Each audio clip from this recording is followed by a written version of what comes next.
मुसल्लह अफवाज मुख्तलिफ शोबों में बड़ी तब्दीली से गुजर रही हैं। टेक्नोलॉजी की तरक्की ने जंगी हिकमत अमली को नई समत दी। जंग की नौइयत में बड़ी तब्दीली आ चुकी है।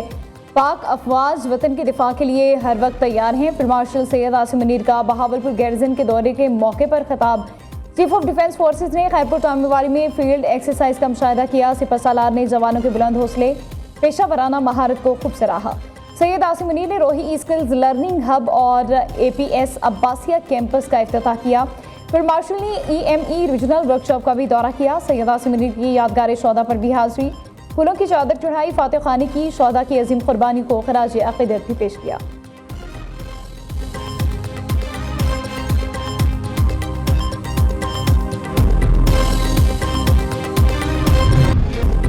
लाहौर में दिलखराश वाक़या। दाता दरबार के करीब खातून बेटी समेत गटर में गिरकर जाम बहक खातून की लाश मिल गई। 10 माह की बच्ची की तलाश जारी। जाम बहक खातून की बहन रजिया का कहना है बच्ची गोद से मैनहोल में गिर गई थी, जिस पर सादिया ने भी छलांग लगा दी। DIG ऑपरेशन लाहौर फैसल कामरान का कहना है कि मुतासरा खानदान दाता दरबार से सलाम करके निकला था कि हादसा पेश आ गया। CCTV फुटेज से मुतासरा खानदान की हर बात सच साबित हुई।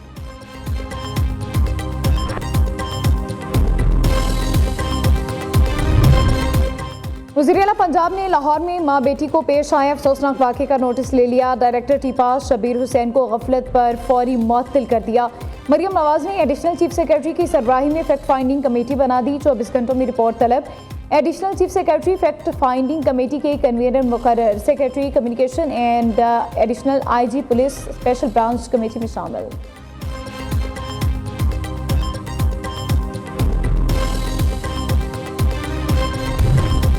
कराची में सानिया गुल प्लाजा झुलसकर जाम बहक होने वाले मजीद 12 अफराद की वाक़यात की शनाख्त कर ली गई है। हुकाम के मुताबिक सानिया में अब तक 39 जाम बहक अफराद की शनाख्त की जा चुकी है।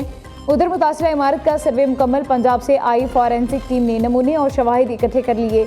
ज़राए के मुताबिक माहिरीन की टीम गुल प्लाजा से मुख्तलिफ नमूने और शवाहिद लेकर लाहौर रवाना हो गई। उधर गवर्नर कामरान टेसूरी ने सानिया गुल प्लाजा की अदालती तहकीकात के लिए chief justice Sindh high court को खत लिख दिया। सानी की शफाफ और गैर जानिबदार तहकीकात के लिए जुडिशल इंक्वायरी कमीशन के क़याम की सिफारिश।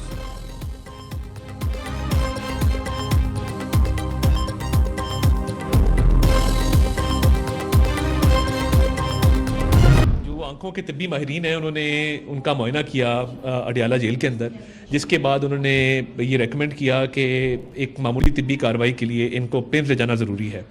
गुज़िश्ता हफ्ते की रात इन्हीं जो आंखों के डॉक्टर्स हैं, माहिरीन हैं, इनकी सिफारिश पे उनको पिम्स ले जाया गया और पिम्स में उनका आंखों का मज़ीद मुआयना हुआ, जिसके बाद तहरीरी तौर पे उनकी रजामंदी के बाद 20 मिनट की तिब्बी कार्रवाई हुई और उनको फिर वापस जो है वो अडियाला जेल ले जाया गया ज़रूरी हिदायत के साथ। दौराने तिब्बी कार्रवाई उनकी बिल्कुल वाइटल्स हर चीज़ बड़ी स्टेबल थी। ही इज़ एब्सोल्युटली हेल्दी और तमाम जो कैदी होते हैं उनको जब कोई ऐसा मसला हो तो ये डॉक्टर्स तक रसाई और ये अवेलेबल होता है, तो ये बिल्कुल रूल्स के मुताबिक है और वो बिल्कुल सेहतमंद है। बानी PTI बिल्कुल सेहतमंद, तबीयत ठीक है। आंखों के माहिरीन ने पिम्स में बानी PTI का मुआयना किया। बानी PTI को पिम्स में 20 मिनट के मुआयने के बाद रवाना कर दिया गया था। डॉक्टर्स ने कहा था आंखों के मुआयने के लिए पिम्स जाना ज़रूरी है। वज़ीर इत्तलात तथा तारड़ की बानी PTI की सेहत से मुताल्लिक़ खबरों पर वजाहत। कहती हैं अडियाला जेल में तमाम कैदियों को सेहत की सहूलियात दस्तयाब हैं।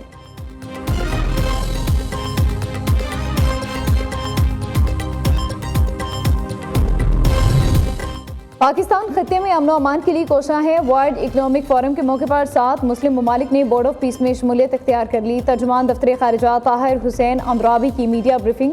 कहा वज़ीर आज़म ने वर्ल्ड इकनॉमिक फोरम में शिरकत की। शहबाज शरीफ ने इस मौके पर अहम मुलाकातें भी की। गज़ा अमन बोर्ड के इजलास में वज़ीर आज़म ने पाकिस्तान की नुमाइंदगी की। सदर मुमलिकत आसिफ अली ज़रदारी मुत्तहिदा अरब अमारात के दौरे पर हैं।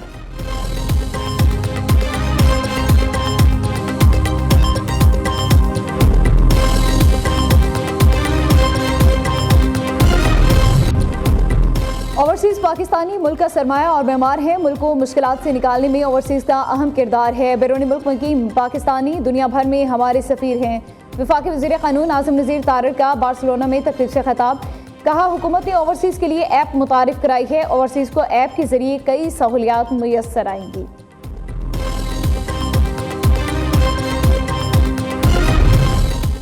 वज़ीर-ए-आज़म शहबाज शरीफ ने नहरों के मामले पर अहम इजलास आज तलब कर लिया है। CCI के फैसले की रोशनी में नहरों के मामले पर मुशावरत की जाएगी।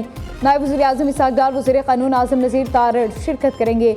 वफाकी वज़ीर मनसूबाबंदी, वज़ीर इक़्तिसादी अमूर, अटॉर्नी जनरल और वज़ारत आबी वसाइल के हुक्काम भी शरीक होंगे।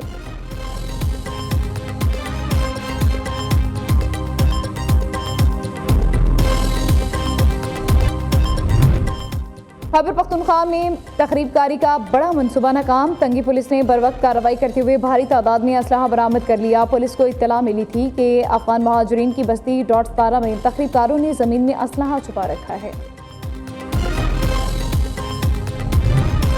दीर में खातीन और लड़कों को हिरासत करने वाले 31 अफराद की फहरिस्त जारी। दीर लौर पुलिस के सोशल मीडिया ऑफिशियल पेज पर जारी फहरिस्त में स्कूलों के प्रिंसिपल, उसातिज़ा और दीगर इदारों के मुलाजिमीन भी शामिल। पुलिस ने फहरिस्त में शामिल अफराद के खिलाफ शिकायत तलब कर ली।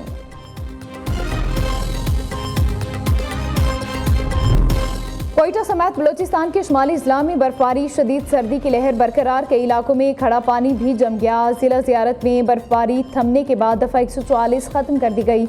उधर लौरदीर में भी बर्फबारी का सिलसिला रुक गया। मौसम साफ, धूप निकल आई, सर्दी की शिद्दत में कमी न आई। ठंडी हवाएं चलने का सिलसिला जारी। दूसरी तरफ बालाई इलाकों पर शदीद बर्फबारी की वजह से हर तरफ सफेदी छा गई।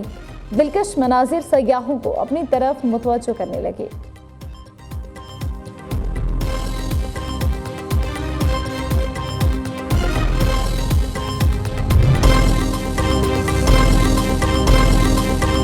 लाहौर में मैन हॉल में गिरकर जान बहक होने वाली खातून की बहन का बयान सामने आ गया है। रजिया का कहना है कि मेरी बहन दाता दरबार गई थी, 10 माह की बच्ची गोद से मैन हॉल में गिर गई। बेटी को बचाने के लिए वालिदा ने भी मैन हॉल में छलांग लगा दी। मुतवफ़ी खातून की बहन का मजीद कहना है कि वो शादबाग में रहते हैं। आबाई इलाका शोरकोट है। सलाम करने आई है तो वो इधर ना उसकी पहले बच्ची गिरी है तो बाद में उसने छलांग लगाई है। बच्ची नहीं मिली तो वो कह रहे लाश मिल गई, वो फोत हो गई, 10 माह की है। दाता साहब सलाम करने आए थे तो वो ना इधर खाई थी तो रक्षा उन्होंने इधर साइड पे लगाया तो बच्ची उसकी गिर गई है खाई में। तो उसको बच्ची को बचाने के लिए उसने भी बात करेंगे साने गुल प्लाजा के हवाले से। साने गुल प्लाजा में जान बहक होने वाले मजीद 12 अफराद की वाक़यात की शनाख्त कर ली गई है। हुकाम के मुताबिक शनाख्त ante mortem data, proof of presence और मोबाइल फ़ोन लोकेशन की मदद से की गई है। साने में जान बहक अफराद में से अब तक 39 अफराद की शनाख्त की जा चुकी है। आपको बताते चलें, साने गुल प्लाजा में जान बहक होने वाले मजीद 12 अफराद की वाक़यात की शनाख्त कर ली गई है। हुकाम के मुताबिक शनाख्त ante mortem data, proof of presence और मोबाइल फ़ोन लोकेशन की मदद से की गई है। गुल प्लाजा को सील करने के बाद पुलिस ने सिक्योरिटी मज़ीद बढ़ा दी है। किसी भी गैर मुतालिका अफराद को आगे जाने की इजाज़त नहीं दी जा रही। ताज़ा तरीन सूरत हाल बता रहे हैं हमारे नुमाइंदे अब्दुल वली। जी अब्दुल वली। जी बिल्कुल, इस वक्त आपको गुल प्लाजा के बाहर से रिपोर्ट कर रहे हैं और आज इस थाने के गुजरे हुए 13 रोज़ हो गए हैं और अब हम ये देख रहे हैं कि जब से ये इमारत सील की गई है उसके बाद मुख्तलिफ जो तहकीकाती इदारे हैं उनकी जानिब से यहाँ पर जो तहकीकात का अमल है वो जारी रहा और मुख्तलिफ जो रिपोर्ट्स मुरतब की गई, जिस तरह कमिश्नर कराची की सरबराही में जो टीम बनाई गई थी उनकी जानिब से रिपोर्ट सामने आई। इसमें कराची बैरिस्टर मुर्तज़ा वहाब है, उनकी जानिब से ये कहा गया कि वक्त पड़ने पर या ज़रूरत पड़ने पर जो है वो ज़रूर अगर इन्वेस्टिगेशन में कुछ लोग ऐसे सामने आते हैं जिनकी जानिब से गफलत का मुजाहरा किया गया हो तो उनका नाम जो है वो ज़रूर शामिल किया जा सकता है। अभी भी मेरे अक़ब में आप देख रहे हैं कि ये जो प्लाज़ा है मुकम्मल तौर पर सील